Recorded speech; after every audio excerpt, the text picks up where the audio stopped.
Hello students. इससे पिछले video में हम कक्षा 9 के रसायन विज्ञान का पहला अध्याय हमारे आसपास के पदार्थ पढ़ चुके हैं, जिसमें हमने पदार्थों का भौतिक वर्गीकरण पढ़ा था, जिसके अंतर्गत ठोस, द्रव, गैस आते हैं। अब इस रसायन विज्ञान के दूसरे पाठ में हम पदार्थों का रासायनिक वर्गीकरण पढ़ेंगे। तो दूसरे पाठ का नाम है, क्या हमारे आसपास के पदार्थ शुद्ध हैं। तो हम पदार्थों के रासायनिक वर्गीकरण के बारे में बात करते हैं कि रासायनिक रूप से किस प्रकार से पदार्थों को बांटा गया है। तो पदार्थ का रासायनिक वर्गीकरण, जैसे कि भौतिक वर्गीकरण में 3 प्रकार है: ठोस, द्रव, गैस, जो हमें दिखते हैं उस आधार पर बांटा गया। अब रासायनिक वर्गीकरण में पदार्थ 2 तरह के होते हैं। एक होता है शुद्ध पदार्थ, दूसरा अशुद्ध पदार्थ या उसी कहते हैं मिश्रण। शुद्ध पदार्थ और मिश्रण, अब इनके भी पार्ट्स हैं, जैसे कि शुद्ध पदार्थ। अब शुद्ध पदार्थ के 2 भाग, एक होता है तत्व और दूसरा है यौगिक।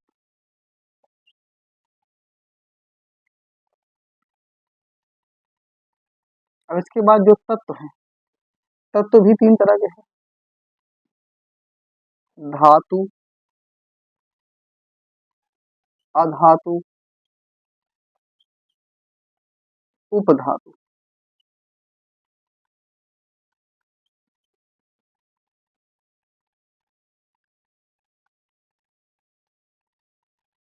अब मिश्रण की बात करते हैं, तो मिश्रण के भी 2 प्रकार हैं। एक होता है समांगी मिश्रण और दूसरा होता है विषमांगी मिश्रण। तो समांगी मिश्रण और विषमांगी मिश्रण। अब इसमें से जो समांगी मिश्रण, इनमें भी प्रकार है। समांगी मिश्रण के अंतर्गत मिश्र धातु भी आती है और समांगी मिश्रण के अंतर्गत विलयन आते हैं।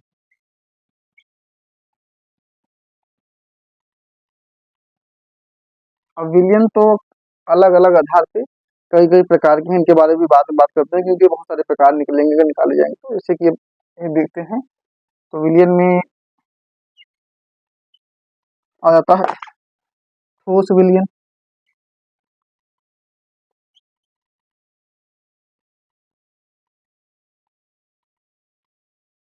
द्रव विलयन,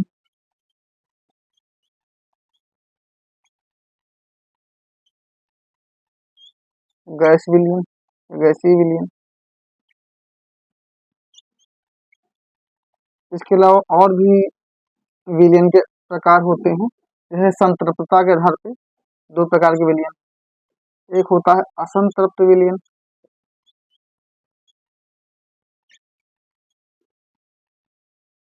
एक होता है संतृप्त विलयन।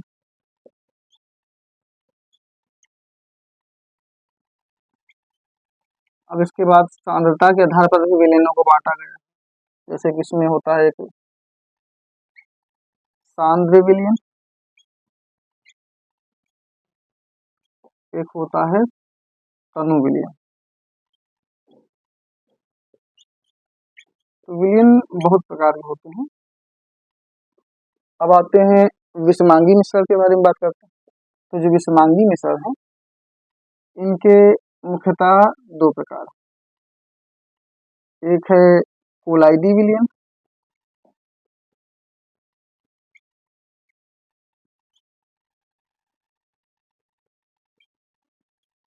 और दूसरा होता है निलंबन।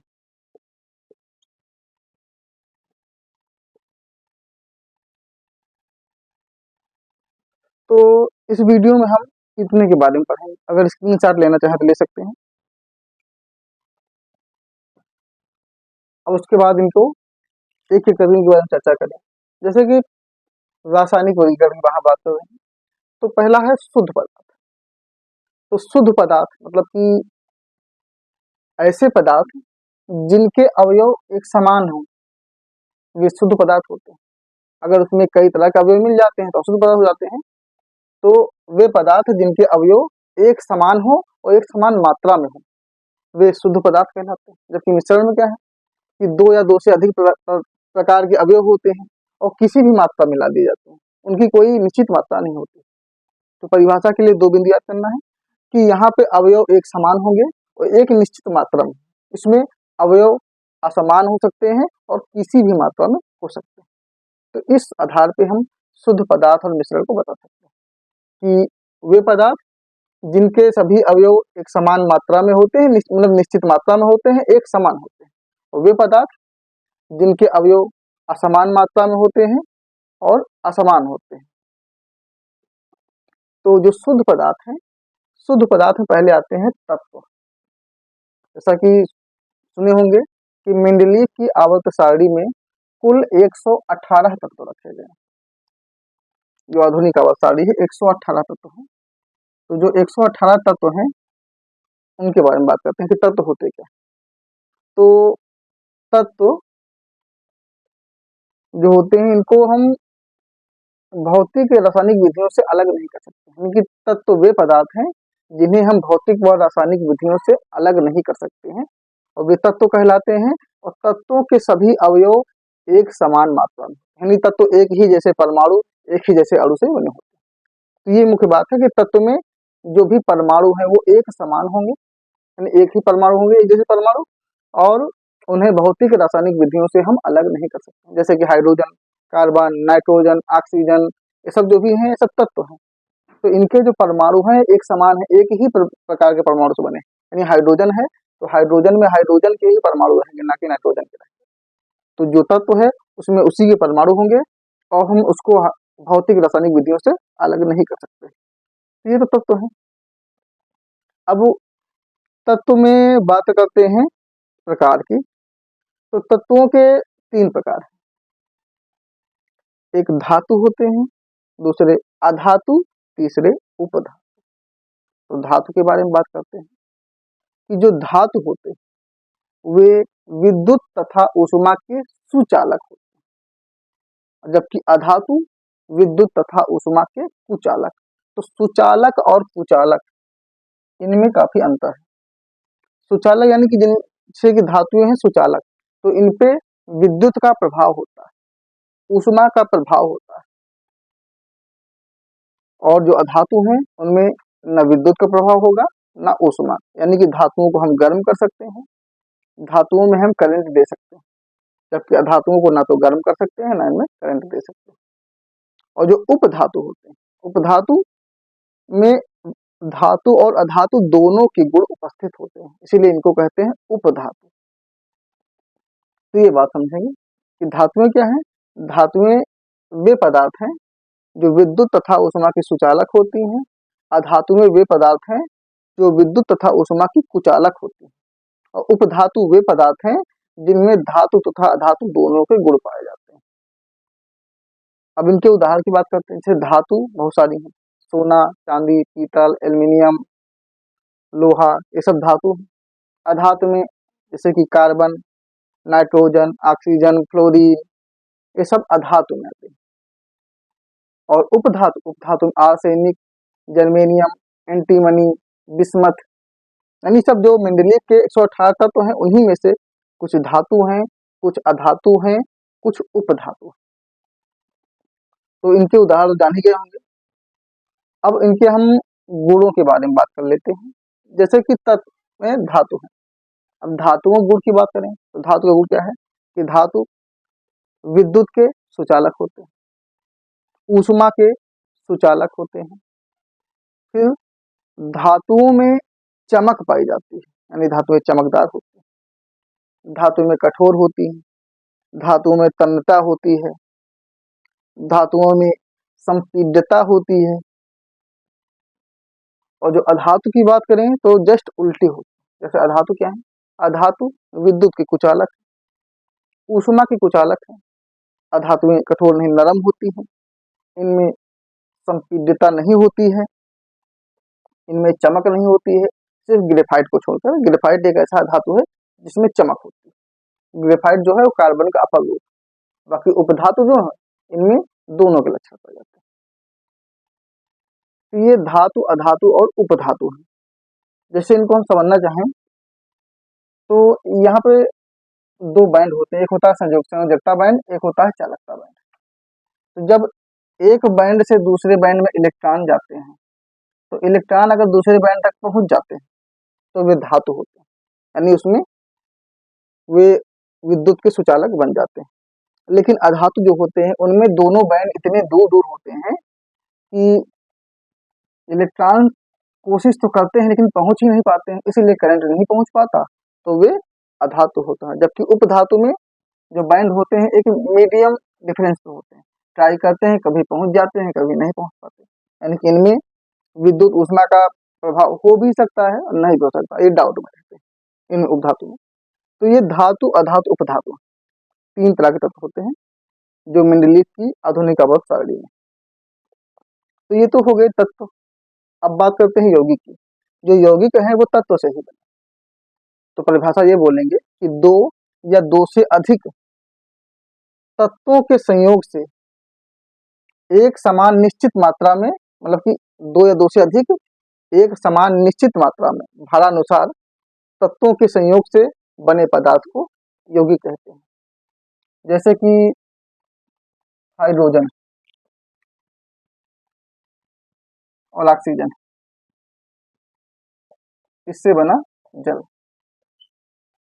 अब यहाँ पे हाइड्रोजन का अनुपात कितना लिया गया, आगे से 2, और यहाँ पे आगे कुछ नहीं तो 1, यानी 2:1। अब ये जल जो बना है, अभी चाहे समुद्र का जल हो, चाहे नदी का, नहर का, तालाब का, नल का, कहीं का भी जल, जल में जो हाइड्रोजन और ऑक्सीजन का अनुपात है ये हमेशा 2:1 ही रहे, यानी इनका जो भार है, इनका जो अनुपात है फिक्स है। तो यौगिक में यही बताया गया, कम से कम 2 तत्व होने चाहिए, 2 से कम नहीं, ज्यादा हो सकते हैं। 2 या 2 से अधिक तत्वों को भारानुसार उनके निश्चित अनुपात में मिलाने पर जो पदार्थ प्राप्त हो वही यौगिक है। कुछ भी बनाए तो उनका जो अनुपात होगा वो फिक्स होगा। जबकि भी मिश्रण बात करेंगे, मिश्रण में हम किसी भी अनुपात में मिश्रण बना सकते हैं, लेकिन अगर ऐसा काम हम यौगिक में करेंगे तो फिर यौगिक जो बनना चाहते हैं वो नहीं बनेगा, क्योंकि यौगिकों में प्रत्येक पदार्थ का एक निश्चित अनुपात होता है जो कि फिक्स होता है।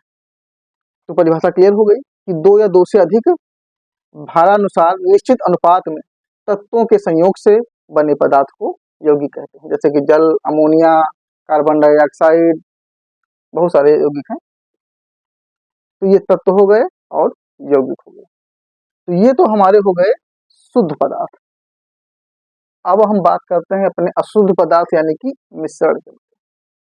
तो परिभाषा ऐसी ही रहेगी कि 2 या 2 से अधिक पदार्थों के संयोग से बने पदार्थ को मिश्रण कहते हैं। लेकिन अंतर क्या है कि 2 या 2 से अधिक पदार्थों या अवयवों के किसी भी अनुपात में संयोग से बने पदार्थ को मिश्रण कहते हैं। यहाँ पे क्या था कि एक निश्चित अनुपात में भारानुसार मिलाया जाता था, यहाँ पर किसी भी अनुपात में किसी भी मात्रा में मिला सकते हैं। यही परिभाषा है कि 2 या 2 से अधिक अवयवों के किसी भी अनुपात में मिलाए जाने से प्राप्त पदार्थ को मिश्रण कहते हैं। अब मिश्रण 2 तरह के होते हैं, एक है समांगी मिश्रण और एक है विषमांगी मिश्रण। समांगी यानी सम प्लस अंगी, और विषमांगी यानी विषम प्लस अंगी।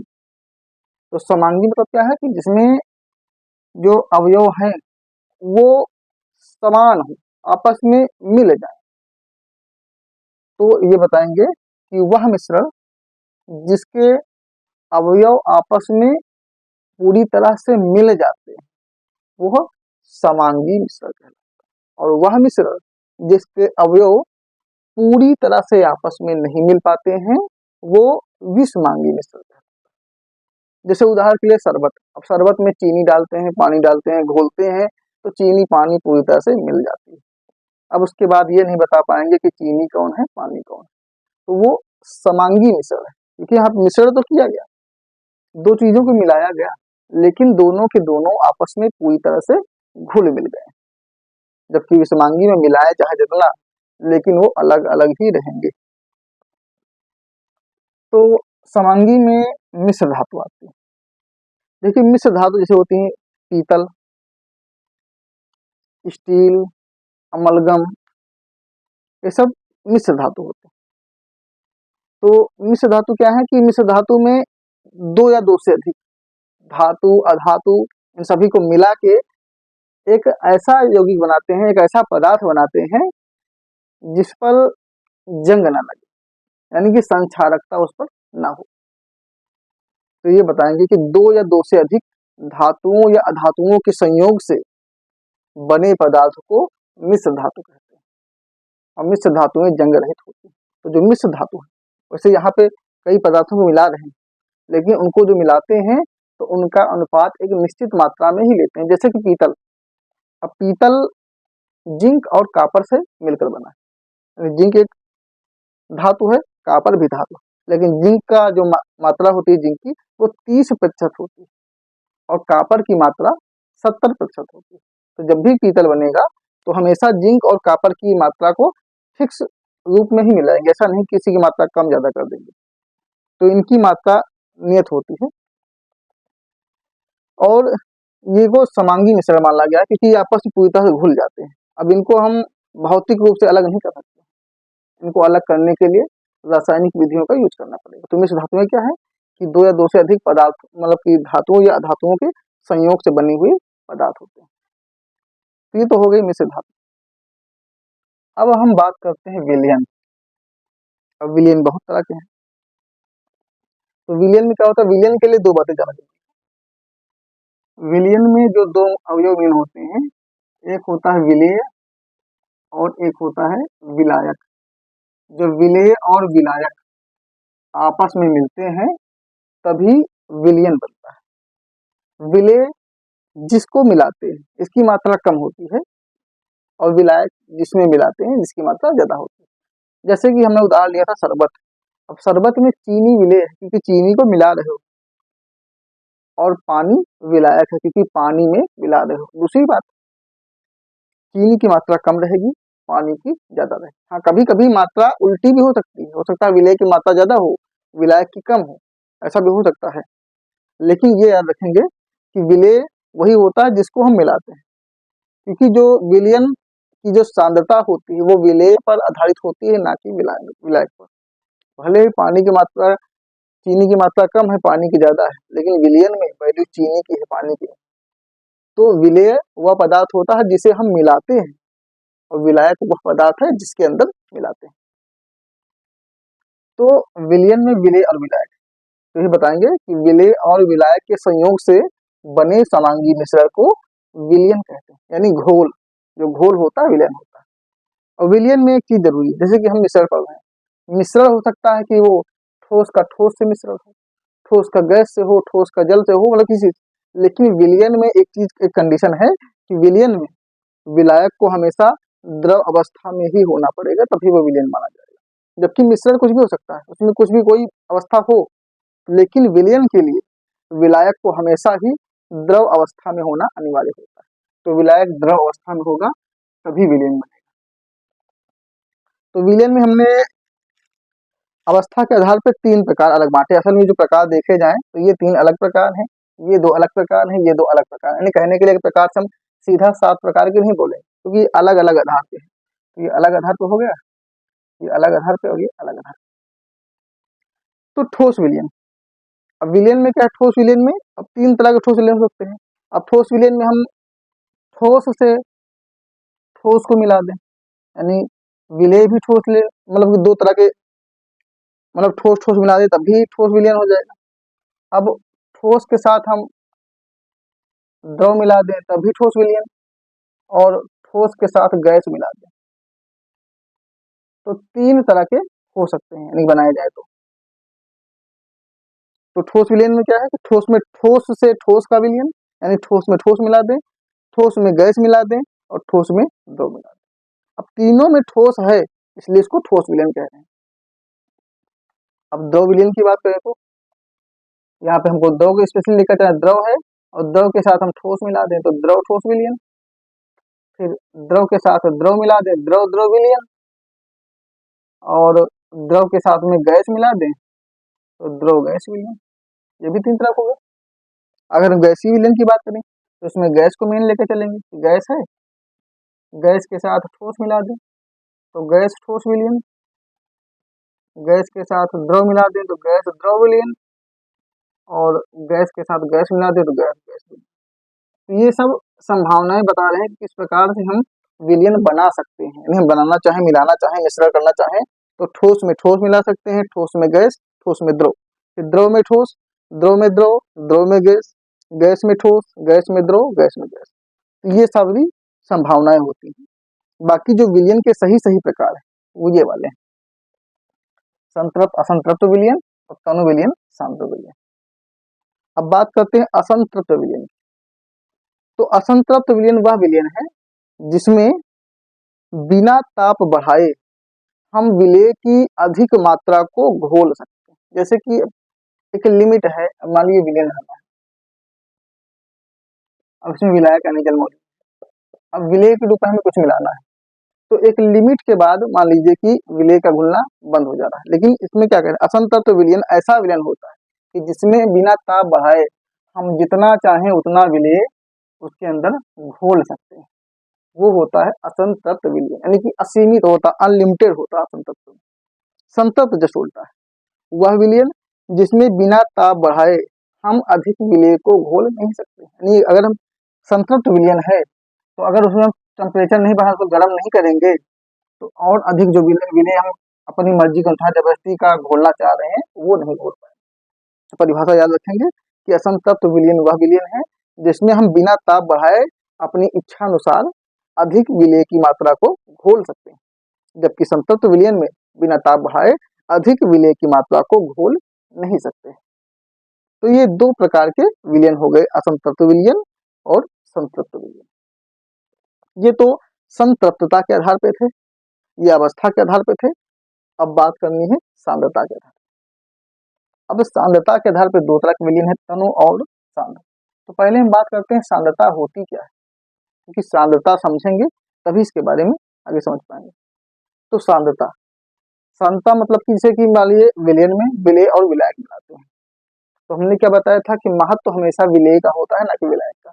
तो किसी विलायक में एक 100 ग्राम ऐसे कह सकते हैं 100 ग्राम विलायक में उपस्थित विलेय की मात्रा को ही सांद्रता कहते हैं, यानी कि जो विलेय उपस्थित है वही सांद्रता होती है। अगर विलेय की मात्रा अधिक है तो सांद्रता अधिक है, विलेय की मात्रा कम है तो सांद्रता कम है। जैसे कि शरबत है, शरबत में चीनी अधिक है तो सांद्र है, चीनी कम है तो तनु है। इसी के आधार परिभाषा बनी है कि वह विलय जिसमें विलेय की मात्रा विलायक की तुलना में अधिक होती है सांद्र विलयन कहलाता है। वह विलय जिसमें विलेय की मात्रा विलायक की तुलना में कम होती है वो तनु विलयन कहलाता है। तो ये विलेय के आधार पर, विलेय ज्यादा होगा सांद्र विलयन, यानी कि शरबत बहुत ज्यादा मीठा हो जाएगा, विलेय कम होगा तनु विलयन, शरबत हल्का मीठा। तो ये तो विलयन के प्रकार हो गए। तो हमने विलयन के बारे में जाना कि विलयन क्या होता है। विलयन एक प्रकार का समांगी मिश्रण है, इसके गुणों की बात कर रहे हैं कि समांगी मिश्रण है, इसके अंदर विलेय और विलायक नाम के अवयव होते हैं। फिर विलयन में अगर हम प्रकाश को डालते हैं तो प्रकाश विलयन के पार नहीं होगा। तो एक बात और कि विलयन के जो कण होते हैं इनकी साइज 1 नैनोमीटर होती है। तो ये इनके कुछ अंतर हो गए विलयन के अंदर, जैसे इनके जो कणों की साइज है 1 नैनोमीटर है, ये समांगी मिश्रण है। फिर इसके अंदर से प्रकाश को गुजारा नहीं जा सकता है, यानी कि प्रकाश क्रॉस होगा तो दिखाई नहीं पड़ेगा क्योंकि प्रकाश के कणों की क्रॉस होने नहीं देगा। तो ये तो विलयन के हो गए बात। अब हम बात कर लें सेकेंड पार्ट, विषमांगी मिश्रण। इसमें तो क्या था, समांगी यदि जो भी हमने बताया ये सब आपस में मिल जाएंगे, मिलने के बाद पता ही चलेगा कि कौन कहाँ मिल गया। अब विषमांगी मिश्रण, विषमांगी मिश्रण में क्या होता है कि वे मिश्रण होते हैं जिनके अवयव पूरी तरह से मिल नहीं पाते हैं, जैसे कि जल और रेत का मिश्रण। अब पानी में रेत मिला दे, चाहे जितना उसको हिला दें थोड़ी देर मिल जाएगा, थोड़ी देर रख देंगे, रखने के बाद क्या होगा कि जो रेत के कण होंगे वो तली पर बैठ जाएंगे, यानी वो अलग हो जाएंगे अपने आप। ये होते हैं विषमांगी मिश्रण जहाँ पे विलेय विलायक पूरी तरह से मिल नहीं पाते। अब वो विषमांगी मिश्रण में दो प्रकार, एक है कोलाइडी विलयन, एक है निलंबन। तो कोलाइडी विलयन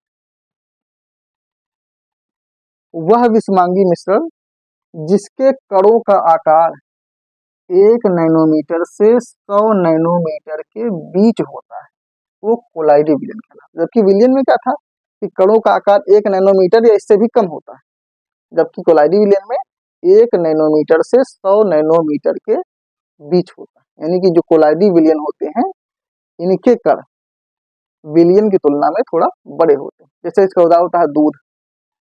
अब दूध को हम लोग समांगी मिश्रण समझते हैं, लेकिन सच्चाई क्या है कि दूध विषमांगी मिश्रण। तो दूध एक कोलाइडी विलयन है जिसके कणों का आकार 1 से 100 नैनोमीटर के बीच होता है। हाँ, कोलाइडी जैसे कि हमने अभी विलयन बात किया था, विलयन में विलेय प्लस विलायक दो बातें होती हैं, वैसे ही कोलाइडी विलयन में दो बातें होती हैं। कोलाइडी विलयन में हम यहाँ लिख देते हैं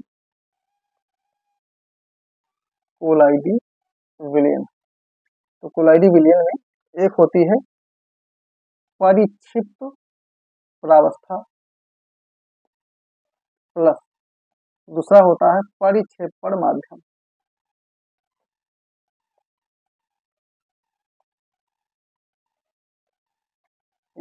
तो जिस प्रकार से विलेय और विलायक के संयोग से विलयन बनता है, वैसे ही परिक्षिप्त प्रावस्था और परिक्षेपण माध्यम के संयोग से कोलाइडी विलयन बनता है।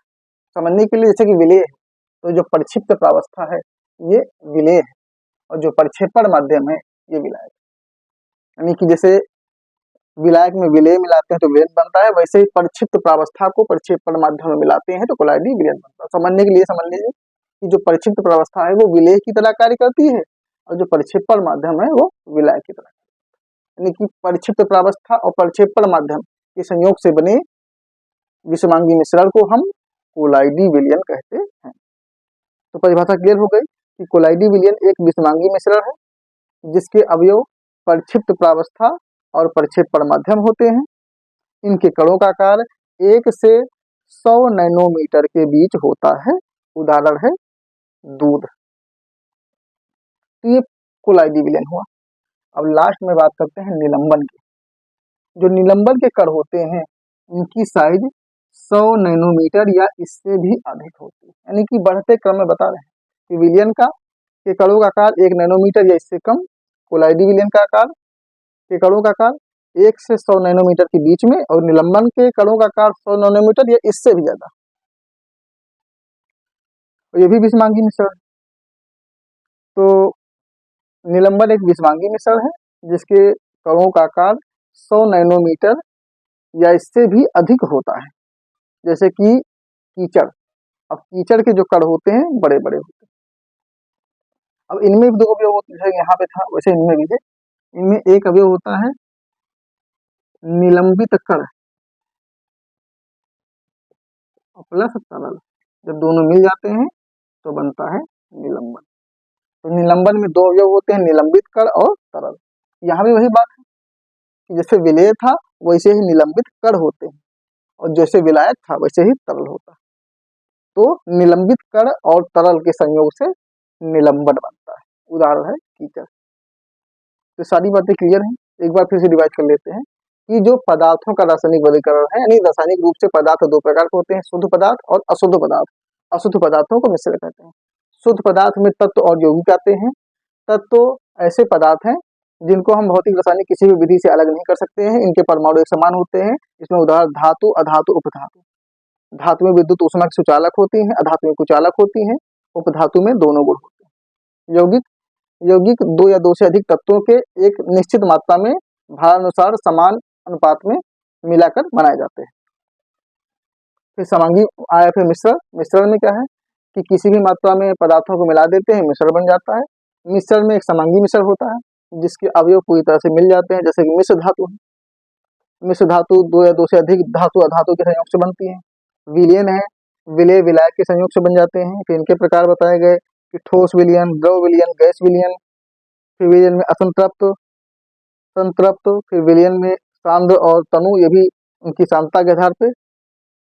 फिर इधर मिश्रण में जो विषमांगी मिश्रण था इसमें कोलाइडी विलयन। कोलाइडी विलयन जो है परिक्षिप्त प्रावस्था परिक्षेपण माध्यम से बने हैं, और निलंबन निलंबित कण और तरल से बने। तो इस वीडियो में पदार्थों का रासायनिक वर्गीकरण हो गया। अब इसके बाद जो इस अध्याय के बाकी बचे हुए टॉपिक हैं उन्हें हम अगले वीडियो में कवर करेंगे।